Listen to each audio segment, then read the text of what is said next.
అందరికీ నమస్కారం. ప్రపంచంలో ఏ దేశంలో కానీ భారతదేశంలో ఏ రాష్ట్రంలో కానీ ఉండకూడనటువంటి పార్టీ ఒకటి ఉందండి, అదే వైఎస్ఆర్సీపీ. ఎందుకు ఈ మాట అంటున్నాను నేను అంటే కనుక, ఏ రాష్ట్రానికైనా పెట్టుబడులు వస్తుంటే కనుక ఆ రాష్ట్రంలో ప్రతిపక్షాలు కూడా స్వాగతించడం మనం చాలాసార్లు చూసాం. కానీ మన ఆంధ్రప్రదేశ్ తీసుకున్న దౌర్భాగ్యమో లేదంటే గనక గత 5 సంవత్సరాలు రాష్ట్ర ప్రజలు చేసుకున్న పాపమో తెలియదు కానండి, రాష్ట్ర ప్రజల నెత్తిన ఒక శనిలాగా యువత భవిష్యత్తును నాశనం చేసింది కాక ఇప్పుడు ఆంధ్రప్రదేశ్కి పెట్టుబడులు వస్తుంటే కనుక బోరు నేడుస్తున్నారండి వైసీపీ నాయకులు. మాటకు ముందలు వచ్చి మేము తెచ్చిన కంపెనీలు తెచ్చారు, మేము తెచ్చిన కంపెనీలు ఇప్పుడు గ్రౌండ్ చేస్తున్నారు తప్పితే వీళ్ళు కొత్తగా తెచ్చింది ఏం లేదు అంటున్నారండి. అలాగే చూస్తే కనుక లూలు మాల్ ఉందండి, వైజాగ్లో ప్రైమ్ ఏరియాలో ల్యాండ్ ఇస్తున్నారు. అసలు ఏమనుకుంటున్నారు మీరు? అసలు రాష్ట్రంలోనికి అలాంటి కంపెనీకి ఇవ్వచ్చా మీరు? విజయవాడని అమ్మేస్తున్నారు, వైజాగ్ను తాకట్టు పెట్టేస్తున్నారంటూ వాళ్ళ కరపత్రిక మానసిక పుత్రిక అయినటువంటి సాక్షిలో కూడా రాస్తున్నారండి. అలాగే వాళ్ళ బాక అయినటువంటి సాక్షిలో డిబేట్లు పెడుతున్నారు.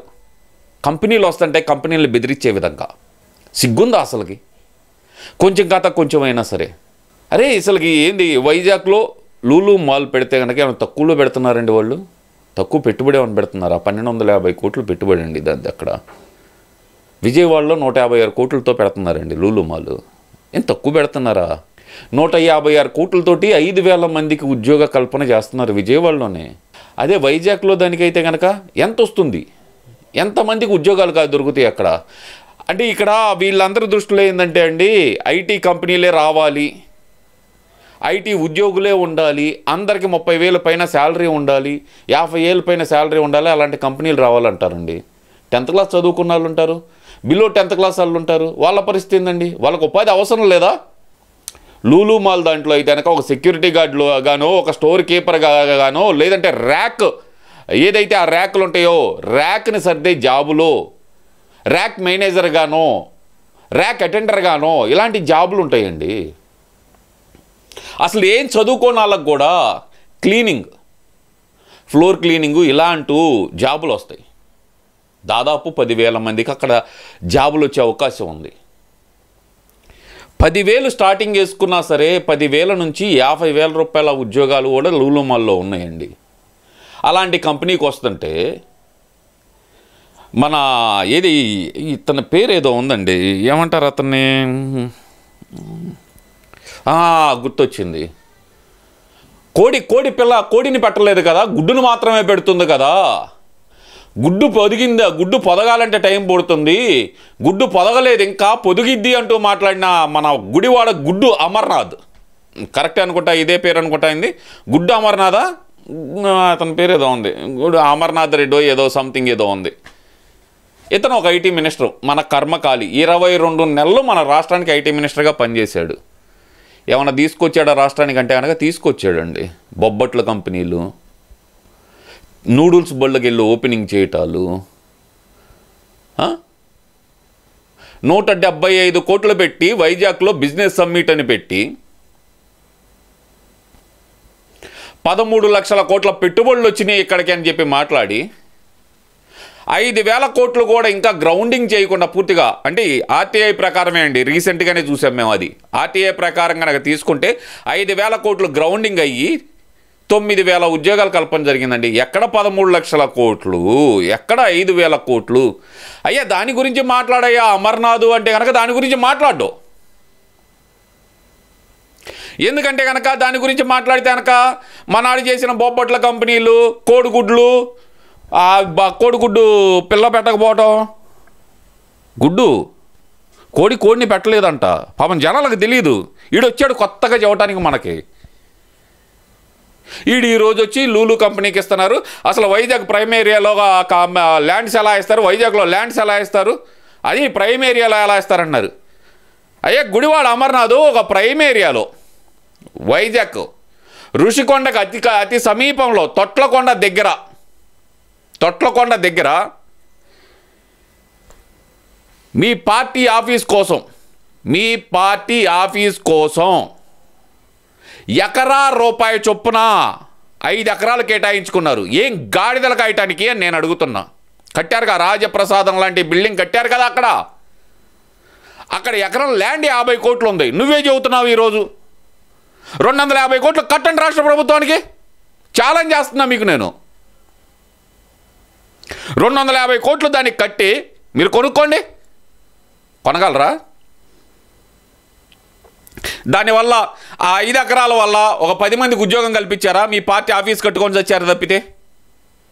అలాంటి దానికి మాత్రం 10 రూపాయలకి, 20 రూపాయలకి, 50 రూపాయలకి మీరు లీజుకి ఇచ్చుకోవచ్చు. సంవత్సరానికి 33 రూపాయలండి ఎకరానికి అక్కడ వాళ్ళు లీజుకి ఇచ్చింది 33 సంవత్సరాల పాటు. దానివల్ల ఉపయోగం ఏముంది? వైజాగ్ ప్రైమ్ ఏరియాలో అది కూడా ఎకరం 50 కోట్ల పైన ఉండే చోటే. ఏమయ్యా గుడివాడ అమర్నాథ్, సారీ కొడిగుడ్డ అమర్నాథ్, సమాధానం చెబుతావా నువ్వు? సమాధానం చెప్పలేవు. ఇప్పుడు బయటకు వచ్చి తొర్రికోతలకు వస్తున్నా. కంపెనీలకి ల్యాండ్ తక్కువ కిందకి ఇస్తారు అంటే కనుక ఇంకా 4 కంపెనీలు ఆకర్షించడానికి. ఆంధ్రప్రదేశ్లో ఇంత తక్కువలో ల్యాండ్ వస్తుంది, మన పెట్టుబడి తగ్గుతుంది. స్కిల్డ్ లేబర్ అనేది ఇక్కడ ఉంది ఆంధ్రప్రదేశ్లో. చదువుకున్న వాళ్ళు ఐటీ సెక్టార్లో ఎక్కడైనా సరే ఆంధ్ర నుంచి వెళ్ళిన వాళ్ళే ఇప్పుడు హయ్యర్ పొజిషన్లో ఉన్నారు. అలాంటి స్కిల్ అంతా ఇక్కడ ఆంధ్రప్రదేశ్లో ఉంది. మనకు స్కిల్డ్ వర్కర్లు దొరుకుతారు, అలాగే స్కిల్డ్ లేబర్ కూడా ఇక్కడ ఉంది అంటూ కంపెనీలు ఎగేసుకొని వస్తాయి. మీలాగా చైనీస్ నూడిల్స్ బండికి, లేదంటే కనుక పాస్తా బళ్ళకి, లేదంటే హెయిర్ కటింగ్ సెలూన్లకి, మీ పార్టీ ఆఫీసులకి ఇచ్చుకోవడానికి కాదు రాష్ట్ర ప్రభుత్వం ఉంది. దరిద్రం అండి. రాష్ట్రానికి పట్టిన దరిద్రం ఏంటంటే కనుక వైఎస్ఆర్సీపీనే. ఈ మాట అంటానికి నేను బాధపడుతున్నా కూడా. ఎందుకంటే ఒక పార్టీని విమర్శించాలంటే కనుక ఆ పార్టీ చేసిన తప్పులనే చెప్పాల్సి వస్తుంది మేము. వాళ్ళు చేసిన మంచి ఏదన్నా చెబుదామంటే మంచి కాంట్రాక్ట్లా. రాష్ట్రానికి ఏదైనా కంపెనీ వస్తుందంటే కనుక ఆ కంపెనీని ఎలా నాశనం చేయాలని చూస్తున్నారు తప్పితే దాన్ని బాగు చేద్దామన్న ఆలోచన ఏ కోసైనా వీళ్ళకుంటలేదు. ఇంకా ఏదో మాట్లాడుతున్నాడండి చంద్రబాబు నాయుడు గారి గురించి. ఒక్కసారి అయితే కనుక చంద్రబాబు నాయుడు గారి గురించి ఈ గుడివాడ అమర్నాథ్ ఏం మాట్లాడుతున్నాడో వింటూ అయితే విశ్లేషణ అయితే చేద్దామండి. ఇంకా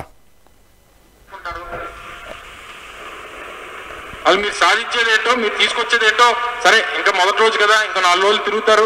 ఏం సాధించుకొస్తారో, ఎవరిని పరామర్శించి వస్తారో, ఎవరికో ములాఖాత్ అయ్యి వస్తారో, ఎవరిని కలిసి వస్తారో, ఎవరిని బతిమాలుకొని వస్తారో, ఏం చేస్తారో అనేటువంటిది వేచి చూస్తాం. అంటే ఇదంతా చంద్రబాబు నాయుడు గారు సింగపూర్ పర్యటన అండి. నిన్న చంద్రబాబు నాయుడు గారు అంతకు ముందలే చెప్పారు, ఈ వైసీపీ రాక్షస మోక వల్ల సింగపూర్కి మనకి బంధాలన్నీ దెబ్బతిన్నాయి, వాటిని పునరుద్ధరించడానికి నేను నా సాయశక్తులా కృషి చేస్తాను అంటూ ఆయన మాట్లాడాడు. దానికే పాపం ఏడుస్తున్నాడు గుడివాడ అమర్నాథ్. తెలుస్తుంది కదా ఎందుకు అమర్నాథ్ అంత కంగారు? తెలుస్తుంది కదా, తెలుస్తుంది. ఆగమ్మా 4 రోజులకు తెలుస్తుంది. ఇవన్నీ కూడా మానేసి అలా మా ఊర్లోని కొంతమంది ఎవరైనా ఊరు వెళ్తే దుబాయ్ నుంచి వచ్చిన ఏమనంటే మా ఊర్లో సీన్ అని ఉంటే ఎవరే దుబాయ్ సీన్ రా అని అంటుంటాం. అలా నేను సింగపూర్ చంద్రం అని చెప్పి అనాలి మిమ్మల్ని. ఇదిగో ఇలాంటి తొర్రి కోతలు కూసే. ఇప్పుడు నాకు ఒక చిన్న డౌట్ 16 నెలలు జైల్లో గడిపొచ్చాడు కదా. జైలు జగ్గం అని మేము అంటాము, ఒప్పుకుంటారా? నిన్నంటాను నేను, నిన్నేమంటాను? గుడ్డు అమర్నాథ్ గుడ్డు ఉందా మురిగిందా అంటాను. నువ్వు ఒప్పుకుంటావా చెప్పు? జైలు జగ్గం ఈ పేరు ఎలా ఉంది? నువ్వు చెప్పిన దాని ప్రకారమే. ఆయన సింగపూర్ వెళ్ళాడు కాబట్టి సింగపూర్ చంద్రం అంటాను నేను, తప్పేముంది అంటున్నావు నువ్వు.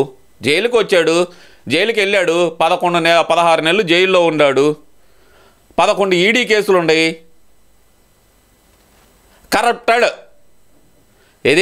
కరప్టెడ్ అవినీతి జగ్గం అంటాం మేము, లేదంటే జైలు జగ్గం అంటావు.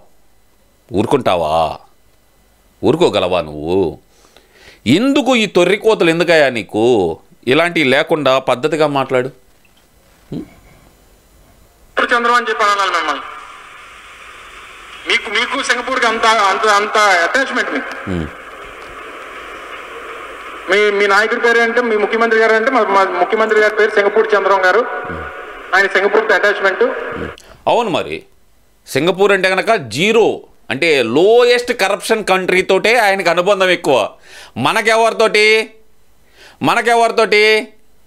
దుబాయ్ అంటున్నాను కాదు, యూఏఈలో కూడా, ఇంకా అది కూడా కాకుండా లండన్, మహా డాన్లు దాక్కునే ప్లేసులతోటి మన జగన్మోహన్ రెడ్డి మన జైలు జగ్గానికి అనుబంధం ఎక్కువ.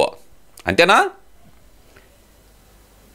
జైలు జగ్గానికి అనుబంధం ఎక్కువ. లండన్లో వెళ్ళి ఎవరిని కలుస్తున్నాడా అంటే అక్కడ లోకల్ బ్యాంకర్లను కలుస్తున్నాడు. బ్యాంకర్లను కలవాల్సిన అవసరం ఏంది? చెప్పు, సమాధానం చెప్పు. ఆయనకి ఒక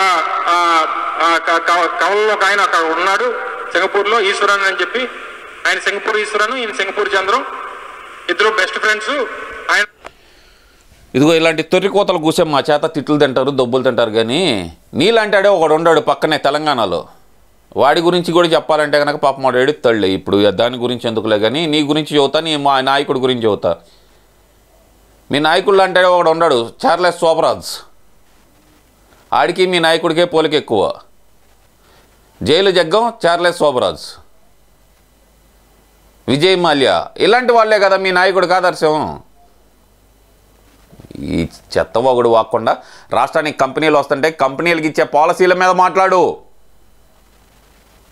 ఆ పాలసీల గురించి మాట్లాడు. ఇలా తొర్రి కోతలు కూసావనుకో నా బోటాడి చేత చెప్పు దెబ్బలు తింటావు గ్యారంటీగా. ఏమయ్యా గుడ్డు ముర్రగా పెట్టి మొహాన కొడతారు చెబుతున్నా. తొర్రి కోతలు మానుకో. రాష్ట్ర ప్రభుత్వం ఏం చేసినా సరే యువత భవిష్యత్తు కోసం చేస్తుంది తప్పితే నీ బోటి తొర్రెగిన వద్దులే, బాధపడతాడు. ఏమయ్యా గుడివాడ అమర్నాథ్, సారీ నిన్నంతా అటు కోస్తా జిల్లాలుగా నీదంతా గుడ్డు అమర్నాథ్, జాగ్రత్త. మాటలు అదుపు, నోరు పొదుపు. లేదనుకో తెగుతుంది, చెప్పు, గుర్తుపెట్టుకొని జాగ్రత్తగా మాట్లాడు. ఇంకొకసారి సింగపూర్ చంద్రం అని మాట్లాడతాను, అలా మాట్లాడతాను, ఎలా మాట్లాడతాను అన్నావు అనుకో గుడ్డు పగులుద్ది, జాగ్రత్త.